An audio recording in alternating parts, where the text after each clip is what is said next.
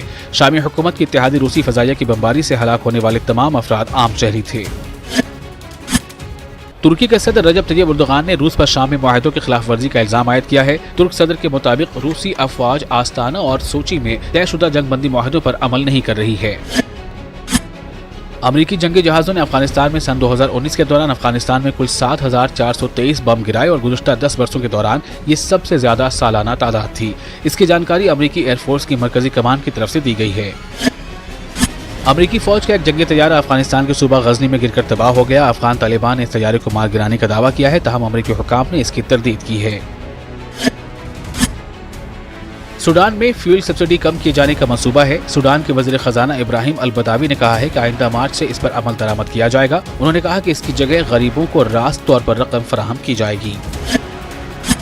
چین میں corona virus سے ہلاکتوں کی تعداد 200 سے تجاوز کر چکی ہے. ملیشیا، UAE، امریکہ، Canada, Hong Kong, Japan, Australia سمیت دنیا کے متعدد ممالک اس وائرس کی لپیٹ میں ہیں. عالمی ادارہ صحت نے بین الاقوامی سطح پر ہنگامی حالت نافذ کر دی ہے. اسرائیل کے وزیر داخلہ آریہ دیری نے اعلان کیا ہے کہ اسرائیلی شہریوں کو سعودی عرب سفر کرنے کی اب اجازت ہوگی. اسرائیل کی نئی پالیسی کے تحت اسرائیل میں رہنے والے مسلمان مذہبی مقاصد کے حصول کے لیے سعودی عرب جا سکیں گے جبکہ اسرائیلی یہودی کاروباری مقاصد کے لیے سعودی عرب کا سفر کر سکتے ہیں. دوسری جانب سعودی عرب نے واضح کیا ہے کہ اسرائیلی پاسپورٹ کے حامل افراد کو مملکت میں خوش آمدید نہیں کہا جائے گا. دیکھیے رپورٹ.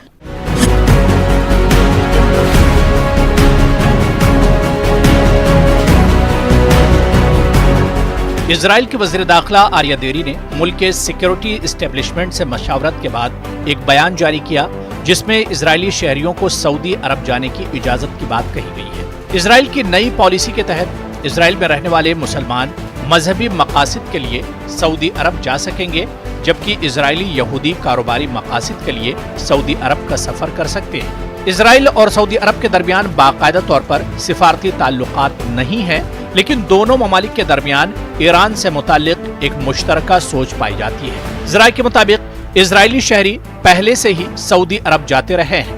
ان میں سے جو مسلمان ہیں انہیں اسرائیل میں قائم وقف بورڈ کی جانب سے خصوصی دستاویزات کی ضرورت ہوتی ہے جبکہ اطلاعات کے مطابق یہودی شہری جو کسی کاروباری مقصد کے لیے سعودی عرب جاتے ہیں انہیں دونوں ممالک کے درمیان باہمی اعتماد کے تحت جانے دیا جاتا ہے.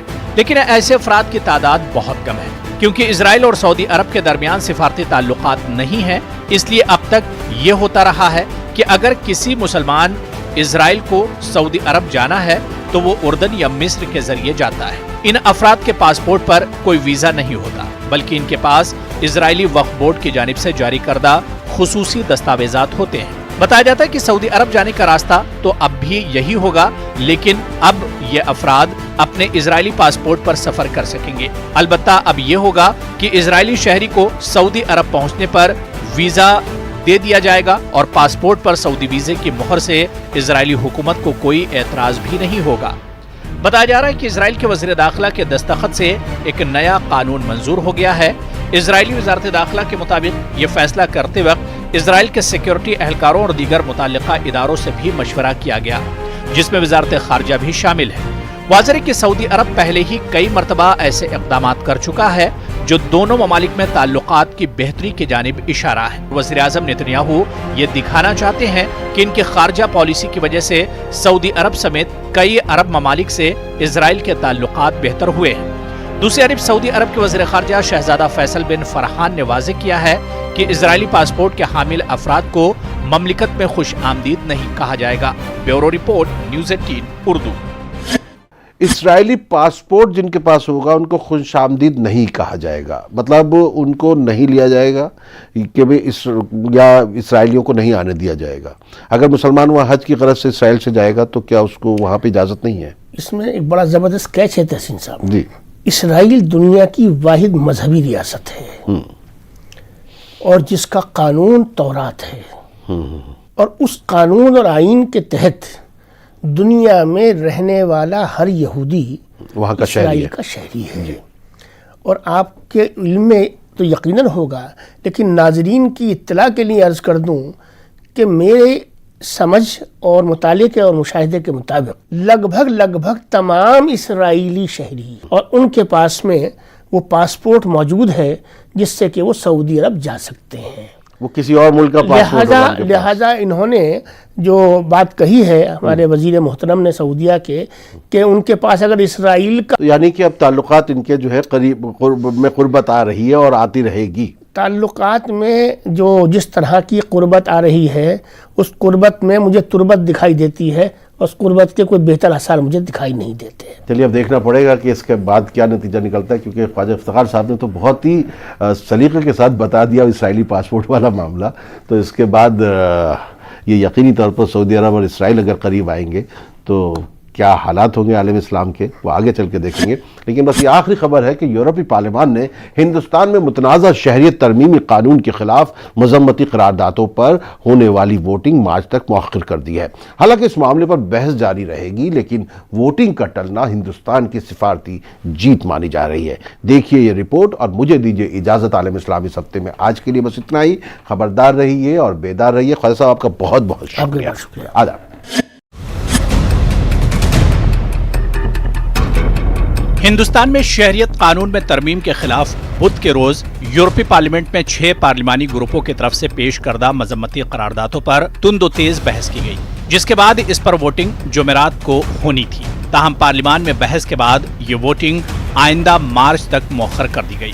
متنازع شہریت قانون کے خلاف بحث کے دوران یورپی پارلیمان میں موجود 483 اراکین میں سے 271 نے اس پر ووٹنگ مؤخر کرنے کے حق میں، جبکہ 199 نے اس کے خلاف ووٹ دیے اور 13 اراکین نے ووٹنگ میں حصہ نہیں لیا۔ یورپی پارلیمان کے کل ارکان کی تعداد 751 ہے۔ ووٹنگ مؤخر کیے جانے کو ہندوستان کی ایک بڑی سفارتی کامیابی کے طور پر دیکھا جا رہا ہے، کیونکہ ہندوستان نے اس قرارداد کو رکوانے کے لیے بڑے پیمانے پر سفارتی مہم چلائی تھی۔ مودی حکومت نے ہندوستانی سفارتکاروں کو خصوصی طور پر ہدایت دی تھی کہ وہ شہریت ترمیمی قانون کی نوعیت اور اس کے متعلق غلط فہمیوں کو دور کرنے میں کوئی کسر باقی نہ رکھیں۔ ہندوستانی پارلیمان میں ایوان زیریں لوک سبھا کے اسپیکر نے بھی یورپی پارلیمان کو اس قرارداد کے خلاف ایک خط ارسال کیا، جبکہ ایوان بالا یعنی راجیہ سبھا کے چیئرمین نے اس قرارداد پر ناراضگی ظاہر کی تھی۔ یورپی پارلیمان میں قراردادوں پر بحث کرتے ہوئے بعض اراکین نے نئے شہریت قانون کو نازی دور کے قوانین سے تشبیہ دی اور کہا کہ CAA صرف مسلمانوں کو نشانہ بنانے اور انہیں بے وطن کرنے کے لیے لایا گیا ہے۔ بعض اراکین نے اسے نہایت خطرناک اور امتیازی قانون قرار دیا، جس کا مقصد صرف مسلمانوں کو نشانہ بنانا ہے۔ دوسری طرف بعض اراکین کا کہنا تھا کہ CAA کے متعلق جن خدشات کا اظہار کیا جا رہا ہے وہ درست نہیں ہے۔ بھارت ایک خود مختار ملک ہے اور اسے اپنا قانون بنانے کا اختیار اور حق ہے۔ یورپی کمیشن کے نائب صدر ہیلینا ڈالی نے قرارداد پر بحث کا آغاز کرتے ہوئے کہا کہ یورپی یونین انسانی حقوق کو کافی اہمیت دیتا ہے اور اسی بنیاد پر بین الاقوامی سطح پر اپنے تعلقات استوار کرتا ہے۔ انہوں نے اس حوالے سے یورپی کمیشن کے نائب صدر جوزف بورل کی ہندوستانی حکام سے ملاقات اور CAA پر تحفظات کے متعلق بات چیت کا بھی ذکر کیا۔ Bureau report, news 18 Urdu.